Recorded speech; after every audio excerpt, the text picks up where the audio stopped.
Perimeter, Area, Volume, and Surface Area, Chapters 10 and 11.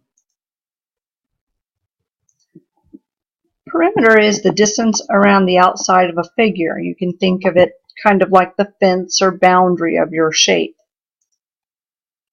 Area is the number of square units inside a figure. So now we're looking at 2 dimensions, like a piece of paper. Volume is the number of cubic units inside a solid 3-dimensional figure. We're talking about how much a cup holds or how much a peanut butter jar holds. Surface area is the number of square units required to cover the outside of a solid, like wrapping paper, except without the overlap. Let's look at finding perimeters. For parallelograms, triangles, kites, trapezoids, and regular polygons, we just add up the sides for the total perimeter. Since the perimeter can be drawn as a series of line segments, the measurement is in linear units. For circles, we don't find the perimeter, even though it has a border. It's called the circumference.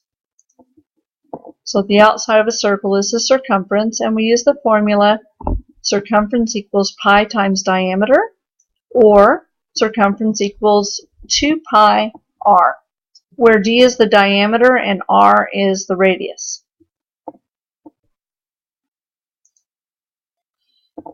If we want to find areas, we need to separate those into kinds of shapes. For parallelograms, squares, and rectangles, we use A, or area, equals length times width, where L is length and W is width. Be sure you use the actual width in cases where the corner angles are not right angles. In this case, the width is the altitude to the opposite base.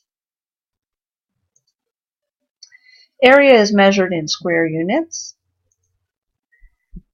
For triangles, since a triangle is half of a parallelogram diagonally, the area formula is simply cut in half.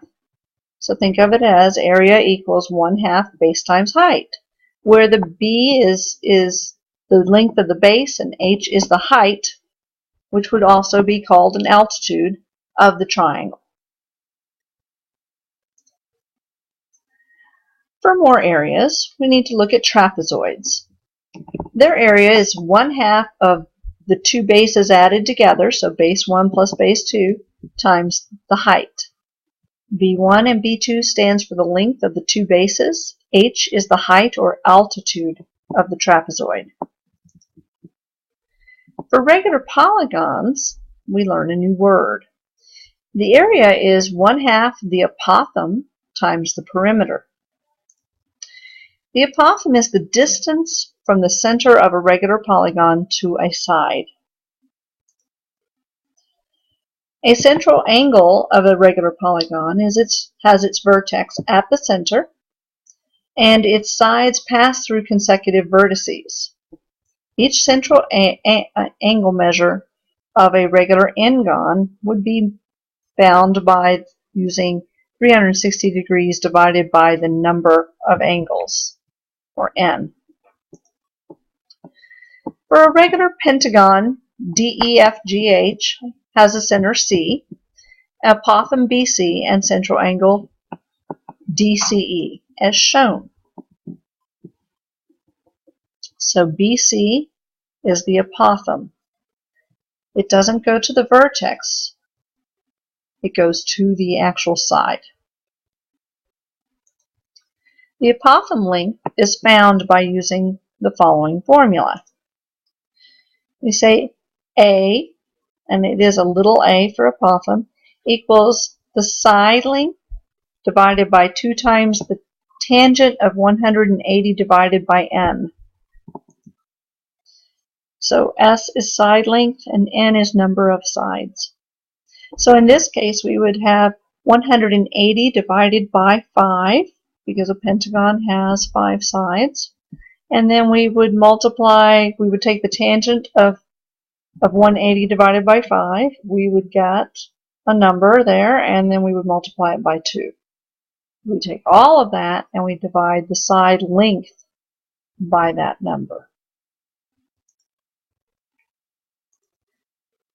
To find the area of a regular n-gon with side lengths S and apothem A, divide it into n congruent isosceles triangles. The area of each triangle will be 1/2 the apothem times the side. The total area of the polygon would be A equals n, number of sides, times 1/2 apothem times side length, or area equals 1/2 apothem times perimeter.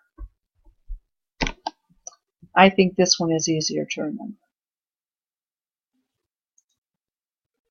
The perimeter is simply n times s, since all of the sides are the same length in a regular polygon. The area of circles, we use pi r squared, where r is the radius of the circle. For composite figures, the perimeter is found by identifying the side lengths of every segment of the figure and then adding them together. A composite figure is an irregularly shaped figure that is made up of several polygons put together. To find the area of a composite figure, find the areas of the individual shapes and add them together. This is an example of a composite figure. You can see that it is missing this little chunk that's a triangle, and it's missing what would be a rectangular piece. But let's go ahead and find the perimeter and the area. So the perimeter is going to be, starting on this side, 6 plus 10.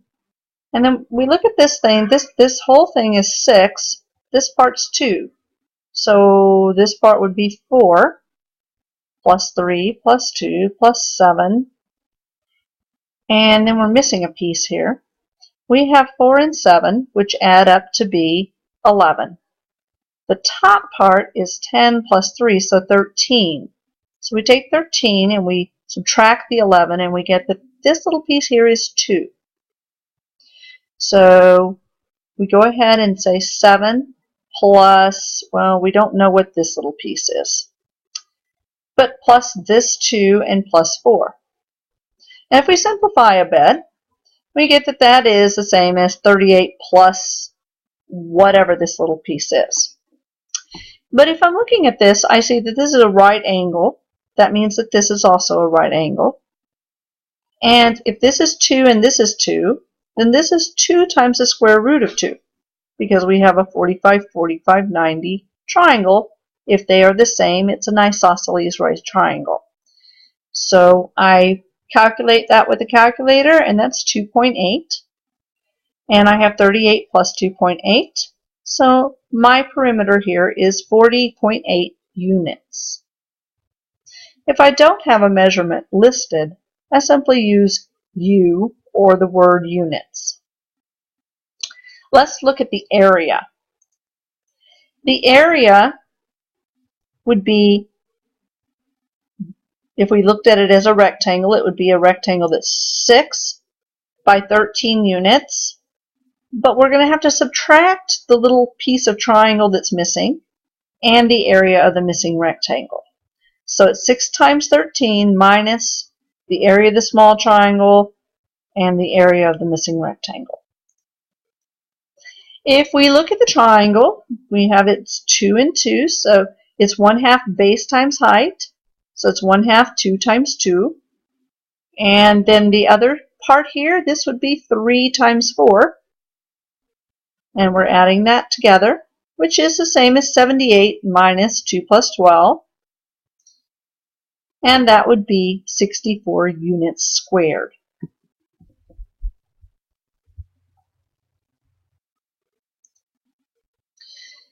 Finding volumes means we're trying to find out how much of anything it would hold if it was a three-dimensional object.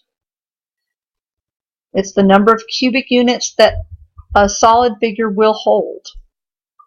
For prisms and cylinders, any shaped base, because we include that in this, the volume equals the area of the base times height. You notice that we use a capital B in this. That's because it's the area of the base. So B is the area of the base of the solid, and we've learned how to find areas of different shapes. So whatever your shape of your base, you find that area, and you multiply it by the height or altitude of the entire solid figure, not of the base. And this is sometimes noted with a cursive L for altitude.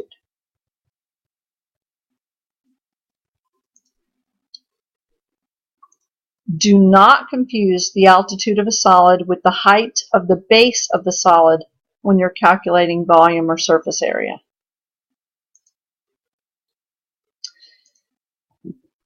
For a pyramid, the volume is 1/3 the base times the altitude. And L again is the altitude of the pyramid, and capital B is the area of the base of the pyramid. For a cone, it's 1/3 the area of the base times the altitude of the cone. So they're very similar. Pyramids and cones are almost the same. Finding surface area is like finding how many inches of wrapping paper I need to cover something completely without having to overlap or make ugly, bulky spots. For prisms, including cylinders, we use the formula SA, capital SA, surface area, equals 2 times the area of the base plus the perimeter times the altitude. The cursive L is altitude of the figure, P is perimeter of the base of the figure, and capital B, again, is the area of the base.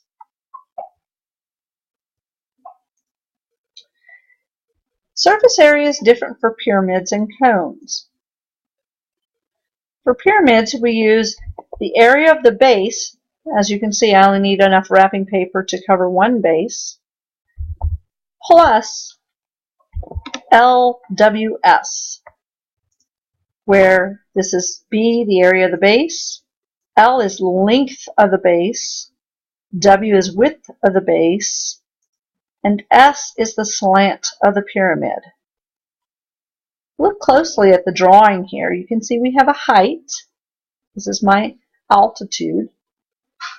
This is a slant, and if I drew the line from the altitude to the slant, I would have a right triangle on the inside, and S would represent the hypotenuse. So if I have this piece, and I know the height, I can then find the slant piece. And this piece right here is going to be half of side B. So we find the slant by using the right triangle formed by the height of the pyramid, the base, and the hypotenuse is going to be your slant. Finding the surface area of a cone, surface area equals pi r s, which is slant, plus pi r squared. Pi r squared is the area of your base. So really this is kind of the same. Pi r and s, the slant. You find this just by using that right triangle again. This is going to be your hypotenuse. The radius and your height will be 2 of your sides, and you use those with the Pythagorean theorem to find your slant. Volume and surface area of a sphere. Well, you notice I didn't talk about perimeter and area because that's just a circle. But the volume of a sphere is 4/3 pi r cubed. You can remember to cube r instead of r squared simply because this is 3-dimensional, not 2-dimensional like a circle. Surface area, SA equals 4 pi r squared. Basically, for whatever radius you have, you find the area 4 times. 4 times the area is going to give you enough paper to wrap a globe.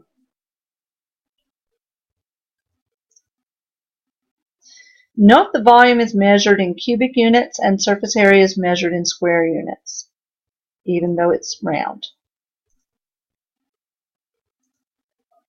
Now you try. Find the volume and surface area of each of the figures, and there are some more on the next slide. Practice with these and you'll be an expert.